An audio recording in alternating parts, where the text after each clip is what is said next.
നമസ്കാരം. നിർമ്മല സീതാരാമൻ മോദിയുടെ പകരക്കാരിയായ നേതാവ് ഏഴാം തവണയും ബജറ്റ് അവതരിപ്പിച്ചപ്പോൾ അത് ചരിത്രമായി. ഇത്രയും തവണ ബജറ്റ് അവതരിപ്പിക്കുന്ന ആദ്യ വനിതാ നേതാവ് കൂടിയാവുകയാണ് നിർമ്മല. ബജറ്റിൽ മാത്രമല്ല, വസ്ത്രധാരണത്തിലും ഓരോ ബജറ്റിലും നിർമ്മല സീതാരാമൻ ശ്രദ്ധിക്കപ്പെടാറുണ്ട്. ബജറ്റിൽ മാത്രമല്ല, ഇന്ത്യയുടെ തനത് വസ്ത്രമായ സാരിയാണ് 3 തവണ അധികാരത്തിൽ വന്നപ്പോഴും നിർമ്മല സീതാരാമൻ അണിഞ്ഞത്. പക്ഷേ ഏഴാം തവണ ബജറ്റ് അവതരിപ്പിക്കുമ്പോൾ എല്ലാ ബജറ്റ് അവതരണത്തിലും പല പ്രത്യേകതയുള്ളതുപോലെ ഇത്തവണയും പല പ്രത്യേകതയുള്ള സാരിയാണ് ഉടുത്തിരുന്നത്. കഴിഞ്ഞ 6 തവണയും ബഡ്ജറ്റ് അവതരിപ്പിക്കാൻ നിർമ്മല ധരിച്ചെത്തിയ സാരികളുടെ പ്രത്യേകതകൾ വാർത്തകളിൽ വലിയ ഇടം പിടിച്ചിരുന്നതാണ്. സാരികൾക്ക് വിവിധ തലത്തിലുള്ള പ്രശംസകളും ലഭിക്കാറുണ്ട്. എന്നാൽ ഇത്തവണയും പദവ് തെറ്റിച്ചിട്ടില്ല നിർമ്മല സീതാരാമൻ. ഇത്തവണ പർപ്പിൾ ബോർഡറുള്ള ഒരു ഓഫ് വൈറ്റ് സാരി ധരിച്ചാണ് നിർമ്മല സീതാരാമൻ എത്തിയത്. മുൻവർഷത്തെ ബഡ്ജറ്റുകളിൽ ചുവപ്പ്, നീല, മഞ്ഞ, തവിട്ട് തുടങ്ങിയ നിറത്തിലുള്ള സാരികളാണ് നിർമ്മല സീതാരാമൻ ധരിച്ചിരുന്നത്. വിവിധ സംസ്ഥാനങ്ങളിൽ നിന്നും പ്രത്യേകമായി നെയ്തെടുത്ത സാരികളാണ് അവയെല്ലാം തന്നെ. അതുകൊണ്ട് തന്നെ കൈത്തറിയാണ്.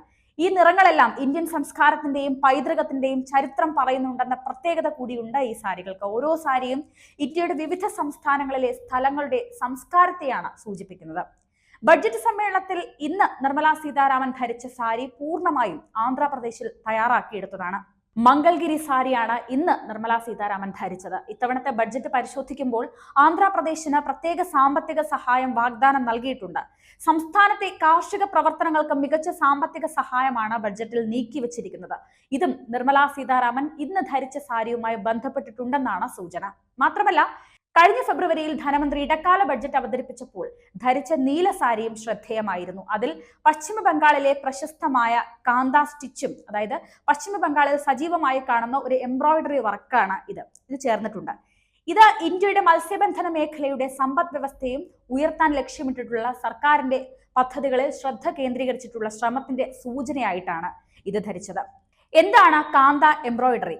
നീല നിറത്തിൽ ചിത്രത്തുന്നലുകളോട് കൂടിയ ടസർ സിൽക്ക് സാരിക്ക് ഒരു കഥയുണ്ട്. ഇതിലെ ചിത്രത്തുന്നൽ ബംഗാളിലെ കുടിൽ വ്യവസായം എന്ന നിലയിൽ പേരുകേട്ട കാന്ത വർക്കാണ്. റണ്ണിംഗ് സ്റ്റിച്ചിങ് എന്ന ലളിതമായ തുന്നൽ ചേർന്നതാണ് കാന്ത എംബ്രോയിഡറി. പശ്ചിമ ബംഗാളിലെ ഗ്രാമീണ വനിതകളുടെ പാരമ്പര്യവും ഉപജീവനവുമാണ് കാന്ത വർക്ക്. നൂറ്റാണ്ടുകളുടെ ചരിത്രമുള്ള ഈ കൈത്തറി ഇടക്കാലത്ത് അന്യം നിന്നു പോയിരുന്നു. 1940-ലാണ് ഈ വർക്ക് വീണ്ടും തിരിച്ചു വന്നത്. 2023 അവതരിപ്പിച്ച ബഡ്ജറ്റിൽ ചുവന്ന നിറത്തിലുള്ള സാരിയാണ് നിർമ്മല സീതാരാമൻ ധരിച്ചെത്തിയത്. ക്ഷേത്രങ്ങളുടെ ചിത്രങ്ങളുള്ള ബോർഡറുകളോട് കൂടിയുള്ള സാരിയായിരുന്നു അത്. കർണാടക ധാർവാഡ് മേഖലയിലെ ഇൽക്കൽ സിൽക്ക് സാരിയിൽ കസൂടി ഡിസൈനുകളും ഉണ്ടായിരുന്നു. ഇത് പൂർണ്ണമായും കൈകൊണ്ട് നെയ്തെടുത്തതാണ്. കൂടാതെ സാരിയിൽ രഥത്തിന്റെയും മയിലിന്റെയും താമരയുടെയും ചിത്രങ്ങളും നെയ്ത് ചേർത്തിട്ടുണ്ടായിരുന്നു. കർണാടകയിൽ നിന്ന് മത്സരിച്ച് ലോക്സഭയിലെത്തിയ നേതാവാണ് നിർമ്മല സീതാരാമൻ. ഇത് കാണിക്കുന്നതിനാണ് ഈ സാരി തിരഞ്ഞെടുത്തതെന്നാണ് സൂചന. 2022 ബഡ്ജറ്റ് സമ്മേളനത്തിൽ തവിട്ട് നിറത്തിലുള്ള ബോങ്കായ് സാരിയാണ് ധനമന്ത്രി ധരിച്ചത്. ഇത് ഒഡീഷയിലെ ഗഞ്ചം ജില്ലയോടുള്ള ആദരവായിരുന്നു. 2021 സമ്മേളനത്തിൽ ഹൈദരാബാദിലെ പോച്ചമ്പള്ളി ഗ്രാമത്തിൽ നിന്നുള്ള ഓഫ് വൈറ്റ് സാരിയാണ് മന്ത്രി ധരിച്ചത്. 2020 മഞ്ഞ നിറത്തിലുള്ള സാരിയും ബ്ലൗസും ധരിച്ചാണ് നിർമ്മല സീതാരാമൻ ബഡ്ജറ്റ് സമ്മേളനത്തിനായി എത്തിയത്. ഇത് രാജ്യത്തിന്റെ സമ്പത്തിനെ തന്നെയാണ് സൂചിപ്പിക്കുന്നത്. 2019 ഗോൾഡൻ ബോർഡറുള്ള പിങ്ക് മംഗൾഗിരി സാരി ധരിച്ചാണ് നിർമ്മല സീതാരാമൻ എത്തിയത്. ഇത് ഐശ്വര്യത്തിന്റെ പ്രതീകമായാണ് കാണുന്നത്.